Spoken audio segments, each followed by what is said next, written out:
بات ہو رہی تھی اہل کتاب میں خاص طور پر یہودیوں کے ایک گروہ کی، جو مسلسل مسلمانوں پر اعتراض کرتے رہے اور ان کے خلاف سازشیں کرتے رہے،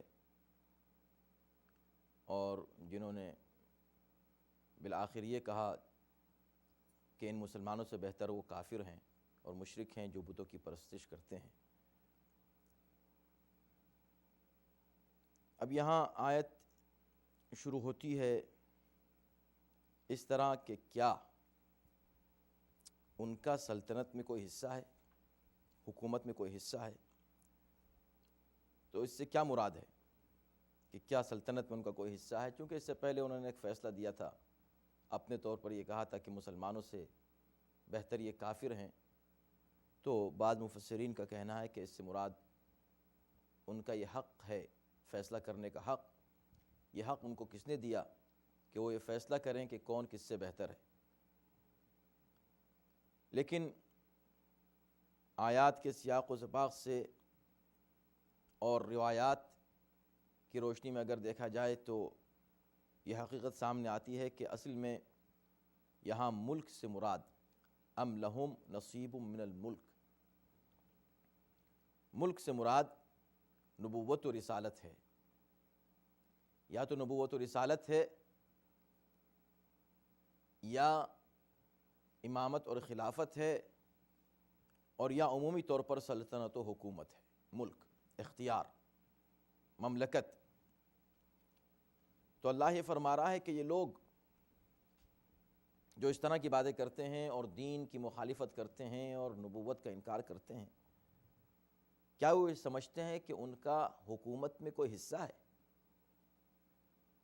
اگر ایسا ہوتا کہ انہیں حکومت میں کوئی حصہ ملا ہوتا، نصیب من الملک، پورا ملک تو کسی کو نہیں مل سکتا، پوری حکومت تو کسی کو نہیں مل سکتی، حکومت کا ایک ذرا سا حصہ بھی ان کو مل جاتا، فَإِذًا لَا يُؤْتُونَ النَّاسَ نَقِيرًا،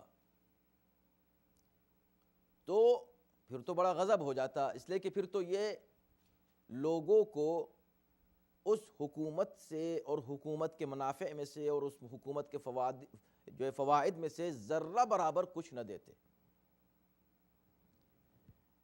نقیر، لا یؤتون الناس نقیرا، ایک نقیر بھی نہ دیتے۔ نقیر کیا مطلب؟ نقیر کھجور کی گٹھلی کے پشت پر ایک چھوٹا سا نقطہ ہوتا ہے، ایک گہرا سا نقطہ، بہت ہی باریک، جو عام طور پر نظر بھی نہیں آتا، یا ایک کھجور کی گٹھلی کے اندر ایک باریک سا دھاگا ہوتا ہے، وہ بھی اتنا باریک ہوتا ہے کہ عام طور پر نظر نہیں آتا، اسے کہتے ہیں نقیر۔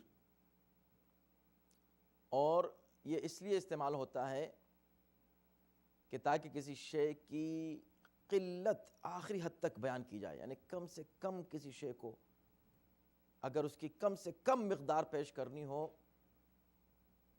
اس کی تخفیف و تحقیر کے ساتھ، تو اس وقت یہ لفظ نقیر استعمال ہوتا ہے۔ اسی سے منقار ہے، یعنی ایک دوسرا معنی یہ بھی بیان کیے گئے ہیں نقیر کے کہ دانہ یا ذرہ، اور اسی وجہ سے منقار کہتے ہیں چونچ کو، پرندے کے وہ چونچ کے جس سے وہ زمین سے کوئی ایک دانہ اٹھاتا ہے، کتنا اٹھاتا ہے وہ ایک چونچ میں، تو وہ جو ایک چونچ منقار سے جتنا بھی اٹھا لیا جائے وہ ایک ذرہ۔ قرآن یہ کہہ رہا ہے کہ اگر ان کو حکومت مل جائے تو یہ اتنا بھی حق دوسروں کو نہیں دیں گے، اتنا ذرہ برابر بھی، بلکہ سب پر قبضہ کر کے بیٹھ جائیں گے۔ چنانچہ جو دنیا دار حاکم ہوتے ہیں ان کا یہی طریقہ ہوتا ہے کہ جب ان کو حکومت مل جاتی ہے، جب تک حکومت نہیں ملتی اس وقت تک وہ ہر طرح کے جوڑ توڑ کرتے ہیں، لیکن جب حکومت مل جاتی ہے تو حکومت کے جتنے ریسورسز ہیں اس پر وہ قبضہ کر لیتے ہیں، اور وہ دوسروں کے جو حقوق ہیں اس میں سے ایک ذرہ بھی ان کو دینا پسند نہیں کرتے۔ تو بہرکیف اس آیت سے ایک بات ہی معلوم ہوئی کہ حکومت کا حق ان کو ہے، وہی لوگ حکومت کر سکتے ہیں کہ جو حاکم بننے کے بعد حکومت میں جس کا جتنا حصہ اور حق ہے اس کو اتنا وہ پہنچا دیں، تب تو ان کو حق ہے حکومت کرنے کا، ورنہ وہ حاکم نہیں ہو سکتے، وہ ظالم ہو سکتے ہیں۔ تو قرآنی معیار حکومت یہ ہے کہ حاکم وہ ہو کہ اس کی حکومت میں کسی کا حق نہ مارا جائے، مکمل ہر شخص کو اس کا حق مل جائے۔ امیر المومنین علیہ السلام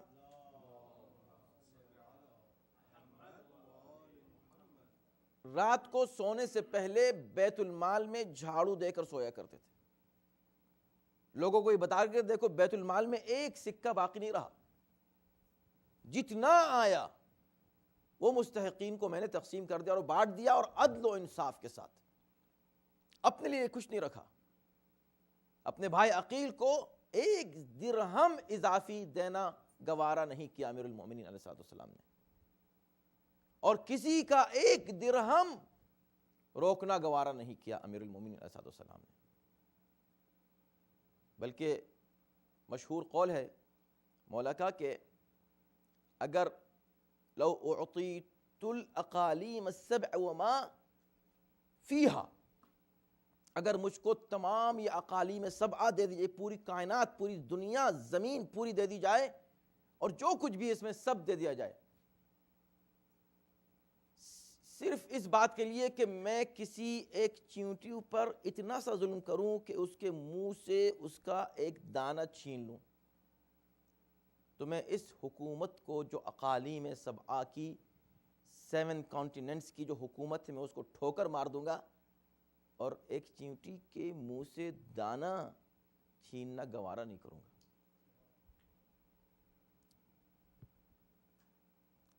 تو یہ امیر المومنین علیہ السلام کی حکومت ہے۔ ایسے لوگ، ایسے افراد اس قابل ہیں کہ وہ حکومت کریں۔ ان کے علاوہ جو لوگ ہیں ان کو حکومت کا حق کیوں نہیں ہے؟ اس لیے کہ وہ حق ادا نہیں کر سکتے حکومت کا۔ تو آپ دیکھیں ایک نکتہ بڑا دلچسپ یہاں پر یہ ہے کہ قرآن یہ کہہ رہا ہے کہ اگر ان کو حکومت مل جائے تو یہ دوسروں کو ان کا حق نہیں دیں گے، حکومت میں سے، حکومت میں جو حق دوسروں کا ہے وہ ان کو نہیں دیں گے، وہ روک لیں گے۔ سوچنے کی بات ہے کہ جب ایسے لوگ حاکم نہیں بن سکتے کہ جو دوسروں کا حق حکومت سے نہ دیں، تو وہ کیسے حاکم ہو سکتے ہیں کہ جو حکومت کا نہیں بلکہ ان کا حق بھی خود لے لیں، جو کہ ان کا حق ہے، ذاتی حق۔ نہ صرف یہ کہ حکومت کا حق روک لیں، بیت المال سے ان کو جو کچھ ان کو حق ملنے والا ہے اس کو روک لیں، نہیں، ان کا جو اپنا ذاتی حقوق ہے اس کو غصب کر لیں۔ بھئی فدق اور کیا تھا؟ فدق جناب معصومہ کا ذاتی حق تھا، اس حق کو لے لینا بجائے اس کے کہ نبی کی بیٹی کی خدمت کرتے اور ان کی خدمت میں آ کر کہتے کہ بتائیے آپ کو کیا ضرورت ہے، ہم آپ کی خدمت میں پیش کرتے ہیں حکومت کا حصہ، اس کے بجائے جو کچھ ان کا حصہ تھا وہ بھی حکومت نے غصب کر لیا۔ تو قرآن صاف یہ کہہ رہا ہے کہ ایسے افراد کے جو دوسروں کے حقوق ادا نہ کریں حکومت میں، ان کو حکومت کرنے کا حق نہیں ہے۔ اور بڑے دلچسپ انداز، ام لہم نصیب من الملک، کیا یہ سمجھتے ہیں کہ ان کا کوئی حصہ ہے حکومت میں؟ اگر ہوتا تو یہ لوگوں کو کچھ نہ دیتے، سب پہ قبضہ کر کے بیٹھ جاتے۔ اس کے بعد کیا آیت کہہ رہی ہے، ام یحسدون الناس علی ما آتاہم اللہ من فضلہ، یا یہ کہ یہ لوگ، یہ افراد لوگوں سے حسد کرتے ہیں، اس بات پر حسد کرتے ہیں کہ جو کچھ اللہ نے ان کو اپنے فضل و کرم سے عطا کیا ہے۔ ام یحسدون الناس، حسد ایک اخلاقی بیماری ہے جس میں حسد کرنے والا دوسرے کو نقصان پہنچانے کی تمنا کرتا ہے مگر اپنا نقصان کرتا ہے، دوسرے کا نقصان نہیں ہوتا۔ حسد کی تعریف یہ ہے کہ انسان دوسرے کی ترقی دیکھ کر اور اس کے پاس نعمتیں دیکھ کر یہ تمنا کرے کہ اس کی ترقی ختم ہو جائے اور اس کی نعمتیں ختم ہو جائیں۔ تو زوال نعمت کی تمنا کسی اور کے تعلق سے حسد ہے. لیکن اگر کسی کی نعمتوں کو دیکھ کر، کسی کی فضیلتوں کو دیکھ کر، کسی کی ترقی کو دیکھ کر یہ تمنا کرنا کہ ہم کو بھی یہ نعمتیں مل جائیں، یہ حسد نہیں ہے. اس کو غبطہ کہتے ہیں، اور یہ بری بات نہیں، یہ اچھی بات ہے کہ آپ دوسروں کی ترقی کو دیکھیں، دوسروں کی خوبیوں کو دیکھیں، دوسروں کی فضیلتوں کو دیکھیں، اور دیکھنے کے بعد آپ خود بھی یہ تمنا کریں. بلکہ اس سے پہلے کی آیتوں میں ارشاد ہو چکا ہے کہ وَاسْأَلُوا اللَّهَ مِن فَضْلِهِ، اللہ سے اس کے فضل و کرم کا مطالبہ کرو بجائے حسد کرنے کے. دیکھیں یہاں کیا کہا، ام یحسدون الناس علی ما آتاہم اللہ من فضلہ، کیا وہ لوگوں سے حسد کرتے ہیں اس بات پر کہ اللہ نے ان کو اپنے فضل و کرم سے کچھ دے دیا ہے. تو جو کچھ دیا ہے اللہ نے اپنے فضل و کرم سے دیا ہے. جب فضل و کرم سے دیا ہے تو تم اس کے فضل ہی سے اپنے لیے بھی کچھ مانگ لو، مگر مانگنے میں اس بات کا خیال رکھو کہ وہی چیز مانگو جس کے تم مستحق ہو یا جس کا تم استحقاق پیدا کر سکتے ہو. وہ چیز نہ مانگو کہ جو اللہ نے کسی کے لیے مخصوص کر دی ہے. اب کوئی نبوت مانگنے لگے اللہ سے، کوئی اللہ سے امامت مانگنے لگے، کوئی اللہ سے یہ طلب کرنے لگے کہ مجھ پر بھی کتاب نازل ہو جائے، تو یہ حماقت ہے کہ نہیں؟ ایسی چیز مت مانگو. لیکن ہاں دوسری فضیلتیں جو دوسروں کو، تمہارے جیسے دوسرے افراد کو دی جائے، یعنی اللہ دے چکا ہے، ان چیزوں کو تم اللہ سے طلب کر لو تو یہ حسد نہیں ہے. لیکن اللہ سے یہ مانگو یا اللہ اس کی یہ فضیلت ختم ہو جائے، اس کو یہ ترقی کیوں ہو گئی، تو اس کو کہتے ہیں حسد. اور حسد بہت سی بیماریوں کی جڑ ہے. بہت سے کرائمز، بہت سے جرائم جو ہوتے ہیں اس کی بنیاد حسد ہے. دنیا کے 2 سب سے بڑے کرائمز جو زمین پر ہوئے، بلکہ اس دنیا میں ہوئے، اس کائنات میں ہوئے، ان کی بنیاد حسد ہے. سب سے پہلی برائی شیطان کی نافرمانی تھی. اللہ نے کہا سجدہ کرو، اس نے سجدہ نہیں کیا، اس کی بنیاد حسد تھی. اسی انداز سے زمین پر پہلا خون جو بہا، حابیل کا خون قابیل کے ہاتھوں، اس کی بنیاد کیا تھی؟ حسد. تو حسد سے انسان دوسروں کا بھی نقصان کرتا ہے، اپنا بھی کرتا ہے. حسد انسان کو برائیوں کی دلدل میں پھنسا دیتا ہے. ایک ایسی بیماری ہے کہ جس سے انسان کو محفوظ رہنے کی ضرورت ہے.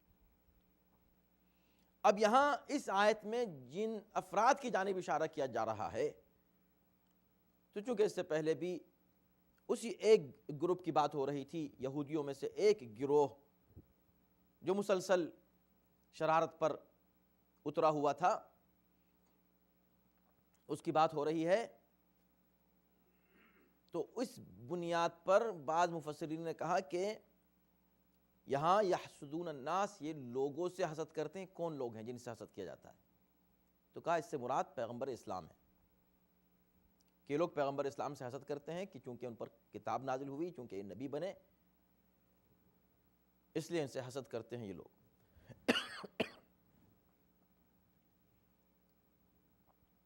کچھ اور مفسرین نے کہا کہ اس سے مراد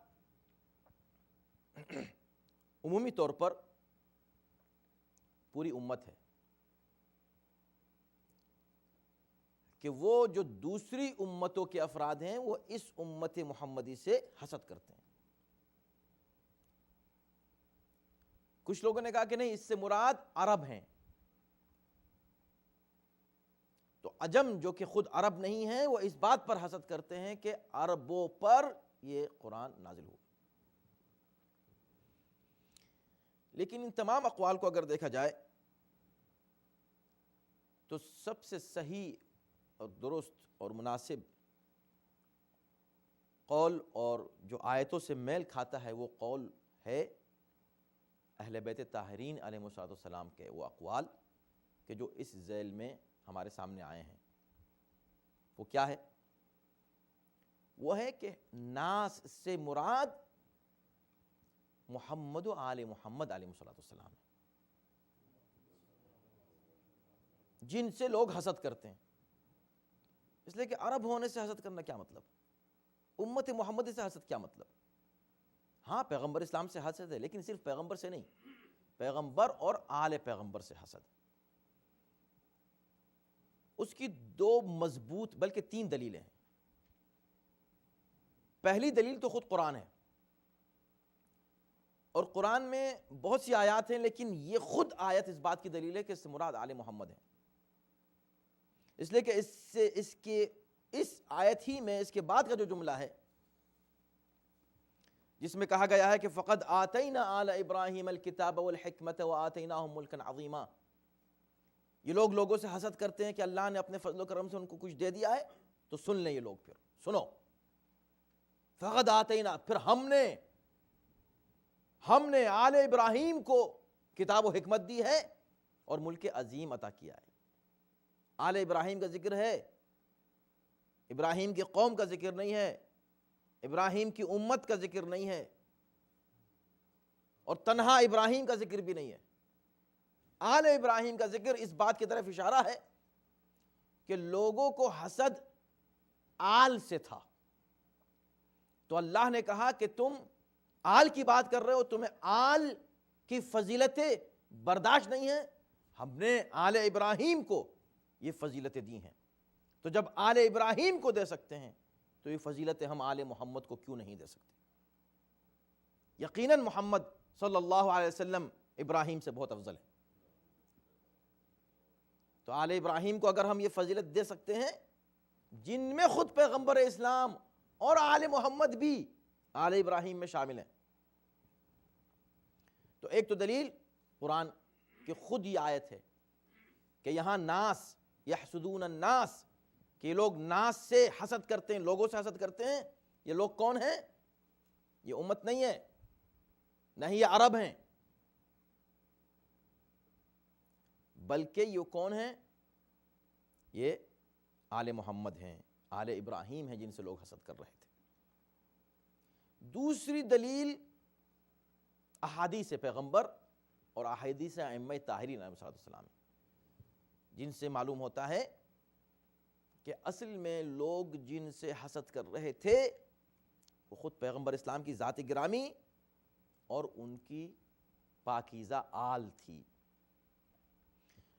اس لیے کہ حسد کرنے والوں میں کافر بھی شامل تھے, منافق بھی شامل تھے.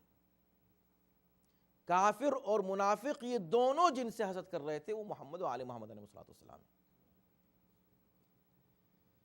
چنانچہ اگر آپ احادیث کا مطالعہ کریں تو آپ کو معلوم ہوگا, اور خود تفاسیر اہل بیت میں ہے کہ جناب امام محمد باقر علیہ السلام اور امام جعفر صادق علیہ السلام فرماتے ہیں کہ نحن المحسودون, ہم وہ ہیں جن سے حسد کیا جاتا ہے. اور ایک روایت میں کہ الحمدللہ الذی جعلنا من المحسودین ولم یجعلنا من الحاسدین, اللہ کا شکر ہے جس نے ہم کو محسود بنایا, حاسد نہیں بنایا. اہل بیت کی سے حسد نہیں کرتے. حسد وہ کرے جس کے پاس کچھ نہ ہو, دوسرے کو دیکھ کر حسد کرے.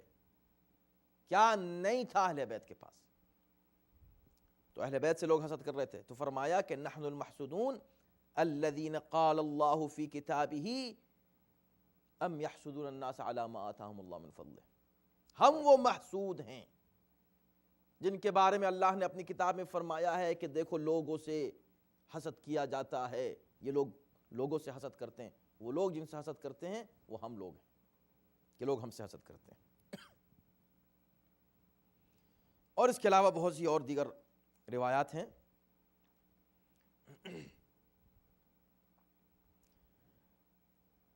تیسری دلیل, تو پہلی دلیل قرآن, دوسری دلیل احادیث, تیسری دلیل تاریخ کی حقیقتیں, حقائق تاریخ.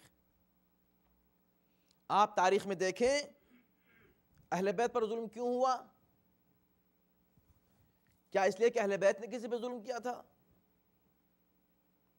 اہل بیت کا حق کیوں غصب کیا گیا؟ کیا اس لیے کہ اہل بیت نے کسی کا حق غصب کیا تھا؟ لوگ اہل بیت کے دشمن کیوں ہوئے؟ کیا اہل بیت نے کسی سے دشمنی شروع کی تھی؟ اہل بیت کو قتل کیوں کیا گیا؟ کیا اہل بیت نے کسی کو ناحق قتل کیا تھا؟ اہل بیت پر ظلم کیوں ہوا؟ کیا اہل بیت نے کسی پر ظلم کیا تھا؟ تو یہ سارے اسباب اگر آپ ملاحظہ کریں اور دیکھیں کہ کیوں ہوا یہ اہل بیت کے ساتھ عداوت آج تک کیوں ہے، تو اس کی بنیاد، بہت سی بنیادوں میں سے ایک بڑی بنیاد حسد ہے۔ علی ما آتاہم اللہ من فضلہ، جو فضیلتیں اللہ نے اہل بیت کو کرامت فرمائی، ان فضیلتوں سے جو حسد لوگوں نے کیا، اس کا نتیجہ تھا وہ ظلم جو ظاہر ہوا تاریخ میں اہل بیت کے اوپر، محمد و آل محمد پر جو مسلسل ظلم ہوتا رہا، اس کا سبب، ایک بڑا سبب کہا جائے، حسد ہے۔ تو تاریخ بھی اس بات کا ثبوت پیش کرتی ہے۔ تو پتہ چلا کہ وہ لوگ جن سے حسد کیا جا رہا ہے وہ اصل میں محمد و آل محمد علیہم الصلوۃ والسلام ہیں۔ اس کے بعد پھر اللہ کا لہجہ دیکھیے، یہ لوگ حسد کرتے ہیں ان لوگوں سے جن کو ہم نے اپنے فضل و کرم سے عطا کیا ہے۔ تو پھر سن لو، فقد آتینا، وہاں کہا کہ حسد کرتے ہیں۔ دیکھیں بلاغت قرآن کی بڑی عجیب ہے، حسد کرتے ہیں بما آتاہم اللہ، اللہ نے دیا، یہ نہیں کہا کہ ہم نے دیا، اللہ نے دیا اس پر حسد کر رہے ہیں۔ اب اللہ جواب دیتا ہے تو یہ نہیں کہتا کہ اللہ نے تو ابراہیم کو بھی دیا تھا، اس لیے اگر یہ کہا جاتا کہ اللہ نے ابراہیم کو دیا تھا تو یہ کسی اور کا قول بن جاتا۔ اب ان حاسدوں کے مقابلے پر خدا خود آ جاتا ہے، خدا اللہ خود مقابلے پر آ کر کہتا سنو، ہم نے آل ابراہیم کو کتاب دی ہے اور حکمت دی ہے، ہم نے دی ہے، تم حسد کر رہے ہو کس بات سے؟ اس چیز سے جو ہم نے دی ہے، تو تم ان کا مقابلے پر نہیں آئے ہو، تم ہمارے مقابلے پر آ گئے ہو، ہم ہیں دینے والے۔ ایک بات یہ، دوسرے کہ بھئی ہم نے دیا، جاؤ کر لو جو کچھ تم کو کرنا ہے۔ جب ہم ہیں دینے والے، دیکھیں لفظ ہم، یہ بھی نہیں کہ میں نے دیا، ہم نے، کتنا زور ہے اس میں کہ ان کی فضیلت میں اور اضافہ کرتے ہوئے اللہ نے کہا کہ یہ کتاب اور حکمت ہم نے ان کو دی ہے۔ آج تک اہل بیت سے حسد ہوتا ہے، اور ایک گروہ تو ایسا ہے کہ جس کا عقیدہ ہی اہل بیت سے حسد ہے، اس کا عقیدہ یہ ہے۔ آپ کہیں گے وہ کیسے؟ سن لیجیے آپ، لوگوں کو یہ کہتے ہوئے کہ بھئی یہ امامت کوئی بادشاہی تو نہیں ہے کہ صاحب باپ کے بعد بیٹا، ان کے بعد بیٹا، ان کے بعد ان کا بیٹا، ایک ہی خاندان میں امامت اور خلافت رہے۔ آج بھی لوگ کہتے ہیں یہ جو اہل بیت کی خلافت ہے ایک کے بعد ایک ہی گھرانے میں ہے، یہ کوئی بادشاہت ہے؟ یہ اس طرح کے الفاظ استعمال کرتے ہیں اور لکھتے ہیں بڑی جسارت کے ساتھ اور جرأت کے ساتھ اور بے حیائی و بے شرمی کے ساتھ۔ اس کا جواب اللہ نے دیا ہے خود۔ ارے بھئی کتاب جو ہم نے دی، ہم نے جو حکمت دی، ہم نے جو نبوت دی، ہم نے جو رسالت دی، ہم نے جو کتابیں نازل کیں، ہر جگہ نہیں نازل کر دیں، ایک ہی خاندان میں نازل کیں، آل ابراہیم میں۔ چاروں کتابیں، توریت، زبور، انجیل اور قرآن، ایک ہی خاندان میں نازل ہوئی۔ وہ خاندان کس کا ہے؟ ابراہیم کا خاندان۔ یہ ہے جواب اللہ کا ان لوگوں کے لیے جو آج بھی جن کا حسد، اہل بیت سے حسد ان کا عقیدہ ہے۔ کہ اگر تم کو یہ اعتراض ہے کہ ایک ہی خاندان میں امامت کیوں آ رہی ہے، تو تم کو اعتراض وہاں ہونا چاہیے تھا کہ ایک ہی خاندان میں نبوتیں کیوں آ رہی ہیں۔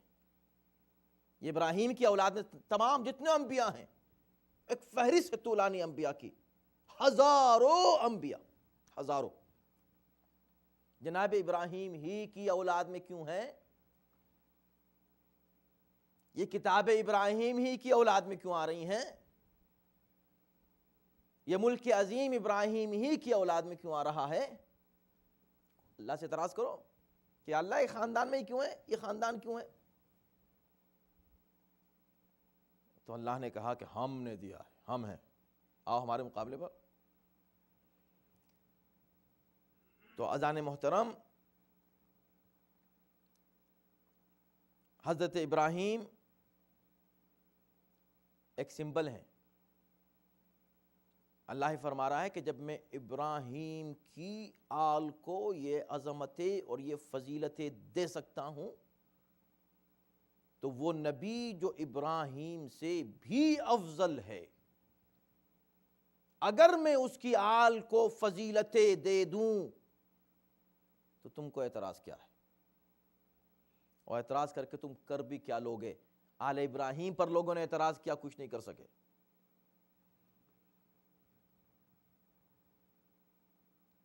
امام جعفر صادق علیہ السلام فرماتے ہیں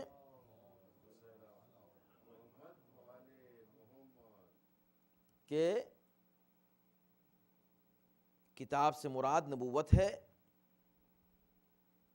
اللہ نے کہا نا کہ ہم نے آل ابراہیم کو کتاب دی، حکمت دی، وآتیناہم ملکا عظیما، اور ہم نے ان کو ملک عظیم دیا۔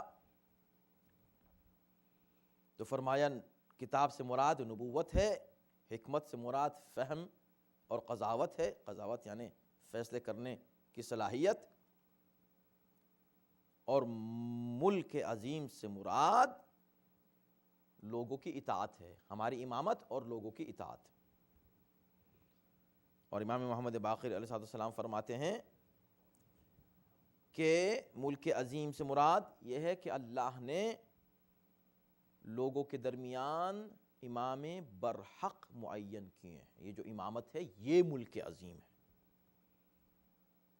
امیر المومنین علیہ السلام فرماتے ہیں کہ ہم اہل بیت آل ابراہیم ہیں، ہم ہیں آل ابراہیم۔ اور اللہ نے جو فرمایا وَآتَيْنَاهُمْ مُلْكًا عَظِيمًا، ہم نے آل ابراہیم کو عظیم ملک، حکومت، مملکت عطا کی ہے۔ تو اس سے مفسرین نے یہ لکھا ہے، اور اس میں کوئی حرج نہیں ہے اسے مان لینے میں، کہ اس سے مراد جناب یوسف و داؤد و سلیمان کی حکومتیں ہیں۔ یہ سب آل ابراہیم ہیں، اور اللہ نے ان کو بڑی بڑی حکومتیں دیں۔ حضرت سلیمان کو تو اتنی بڑی حکومت دی کہ انہوں نے جب کہا تھا کہ رب آتنی ملکا لا ينبغی لأحد من بعدی، مجھے ایسی مملکت دے، ایسی حکومت دے کہ میرے بعد پھر یہ ایسی حکومت کسی کو نہ مل سکے۔ اتنی بڑی حکومت دی، لیکن خاتم النبیین کے اوصیاء اور ان کے خلفاء 12 امام، ان کی جو امامت ہے یقیناً ان کی امامت ہر حکومت سے بالاتر ہے، اس لیے کہ خود خاتم النبیین رحمت للعالمین بنا کر بھیجے گئے، عالمین کے لیے رحمت بنا کر۔ تو ان کی حکومت اور ان کی نبوت پورے عالمین کے لیے تھی۔ ہر نبی کی حکومت محدود، سلیمان کی حکومت بھی صرف زمین کے لیے، پیغمبر اسلام کی حکومت پوری کائنات پر، عالمین پر۔ لہٰذا ان کے جو نائب تھے ائمہ طاہرین، جو ان کے بعد ان کے خلیفہ بن کر آئے من جانب اللہ منتخب ہو کر، ان کی حکومت بھی پوری کائنات پر رہی۔ آج امام موسیٰ کاظم علیہ السلام کی شہادت کا دن بھی ہے، اور ہر امام نے اپنے دور میں اپنی مظلومیت کے باوجود یہ ثابت کیا کہ ان کی حکومت پوری کائنات پر ہے۔ ان کی حکومت اگر لوگ نہیں مانتے تو اس کا مطلب یہ نہیں کہ وہ امام نہیں ہیں یا وہ حاکم نہیں ہیں، اس لیے کہ یہ آل ابراہیم کے ائمہ ہیں۔ جب آل ابراہیم کا حوالہ اللہ دے رہا ہے تو یہ اشارہ بھی دے رہا ہے کہ ابراہیم وہ تھے خود کہ جن کو اللہ نے امام بنایا تھا، للناس اماما، تمام انسانوں کا امام تھا۔ مگر بتائیے کتنے انسان تھے جنہوں نے ان کو امام مان لیا تھا؟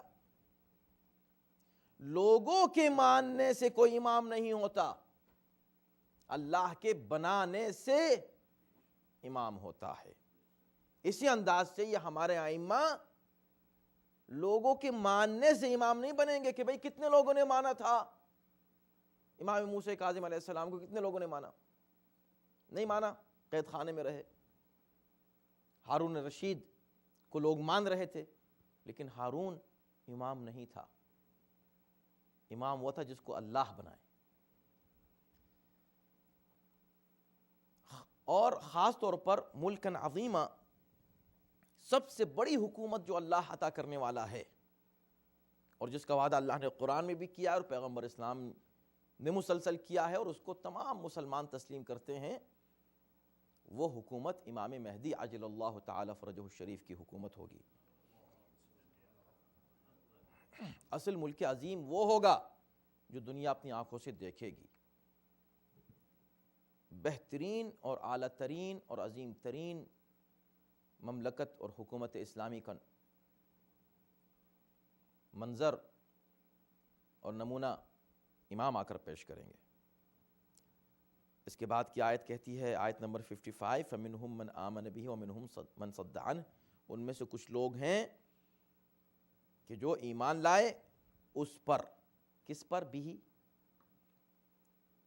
صد عنہ، اس سے کچھ لوگ روگرداں ہو گئے، کس سے؟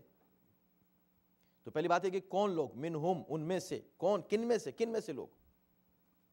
تو ہم کی ضمیر اگر اس ایک گروہ کی طرف پلٹتی ہے جو پیغمبر اسلام کی اس زمانے میں مخالفت کر رہا تھا، تو اس کے معنی یہ ہوں گے کہ ان لوگوں میں سے، یعنی ابھی بات ہو رہی ہے نا کہ کچھ یہودی ایک گروہ، سب یہودی نہیں، فمنہم، ان یہودیوں میں کچھ لوگ اچھے تھے، وہ لوگ ایمان لے آئے۔ میں بار بار کہتا ہوں کہ دیکھیں قرآن کتنی حقیقت پسندی سے گفتگو کرتا ہے۔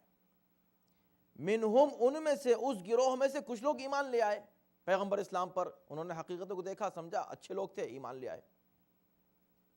اور کچھ وہ لوگ تھے کہ جنہوں نے ہمیشہ روگردانی کی۔ اگر اس سے مراد ہم سے وہ ہیں، اور اگر ہم کی ضمیر کچھ لوگوں نے کہا کہ آل ابراہیم، آل ابراہیم میں کچھ لوگ ایمان لائے، آل ابراہیم میں کچھ لوگ ایمان نہیں لائے، ہاں تو ٹھیک ہے، یہ بھی ہو سکتا ہے، اس لیے کہ آل ابراہیم میں اگر پوری ان کی ذریت شامل ہے تو ذریت میں ہر ایک کو کتاب نہیں ملی، ذریت میں ہر ایک کو امامت نہیں ملی، ذریت میں ہر ایک کو وہ فضیلتیں نہیں ملی، ذریت میں وہ لوگ بھی تھے، مگر کچھ خاص افراد تھے ذریت ابراہیم میں جن کو یہ فضیلتیں ملی ہیں، اور کچھ وہ لوگ تھے کہ جنہوں نے آل ابراہیم میں سے ان لوگوں پر وہ لوگ ایمان لائے اور کچھ لوگ ایمان نہیں لائے۔ وَكَفَى بِجَهَنَّمَ سَعِيرًا، اس سے مراد جو لوگ بھی ہوں جو ایمان نہیں لائے، جنہوں نے انحراف کیا اور روگردانی کی حقیقت سے، پیغمبر اسلام سے اور ان کی آل سے، کفا بجہنم سعیرا، ایسے منکروں کے لیے عذاب جہنم کافی ہے۔ یعنی جو لوگ آل ابراہیم میں جنہیں اللہ نے کتاب و حکمت اور ملک عظیم یعنی نبوت، قرآن اور امامت عطا کی ہے، ان سے حسد اور عداوت کرنے والے اگر دنیا میں بچ جائیں تو آخرت کے عذاب سے نہیں بچ سکتے۔ آخری آیت، بلکہ آخری دو آیتیں جلدی سے ہم پڑھ دیتے ہیں، وقت تمام ہو رہا ہے، بلکہ وقت ہو چکا ہے، ہو سکتا ہے کہ لیکن ہم تمام کر لیں اس کو جلدی سے۔ اور اس کے بعد یہ بات ہو رہی ہے کہ ان الذین کفروا بآیاتنا سوف نصلیہم نارا، مزید عذاب کی تنبیہ اور وعید کہ وہ لوگ کہ جو ہماری آیتوں کا انکار کرتے ہیں، بہت جلد ہم انہیں جہنم میں ڈال دیں گے، ایسے جہنم میں کہ کلما نضجت جلودہم، اس طرح ڈالیں گے ان کو آگ میں کہ جب کبھی آگ ان کے کھال کو جلا کر ختم کر دے گی تو ہم اس آگ کو، اس جلد کو بدل دیں گے دوسری کھال سے، پھر یہ کھال جل جائے گی، پھر ہم دوسری کھال تیسری، چوتھی، ہم بدلتے رہیں گے، کھال بدلتے رہیں گے، کھال جلتی رہے گی، ہم کھال اس کی بدلتے رہیں گے۔ کیوں؟ لیذوقوا العذاب، تاکہ وہ عذاب جہنم چکھتے رہیں، تسلسل رہے جہنم کے عذاب میں، اس لیے کہ ہم فیہا خالدون، وہ لوگ ہمیشہ اس میں رہنے والے ہیں۔ جب ہمیشہ رہنے والے ہیں تو اگر کھال جل گئی، ختم ہو گئی تو ختم ہو گئی، اب آگ کس چیز کو جلائے گی؟ کام دوبارہ دوسری کھال ان کے لیے بنائیں گے۔ یہاں ایک سوال آتا ہے، اس کا جواب جلدی سے دے دیا جائے، بڑی بحث ہے اس کے اوپر کہ اگر ایسا ہوگا تو بھئی گناہ جس کھال سے کیا اس انسان نے، وہ پہلی والی کھال تھی، وہ تو جل گئی، اب یہ دوسری کھال کو اللہ کیوں جلا رہا ہے؟ اس کی کیا اس کا جرم کیا ہے اس کھال کا جو وہ جل رہی ہے آگ میں؟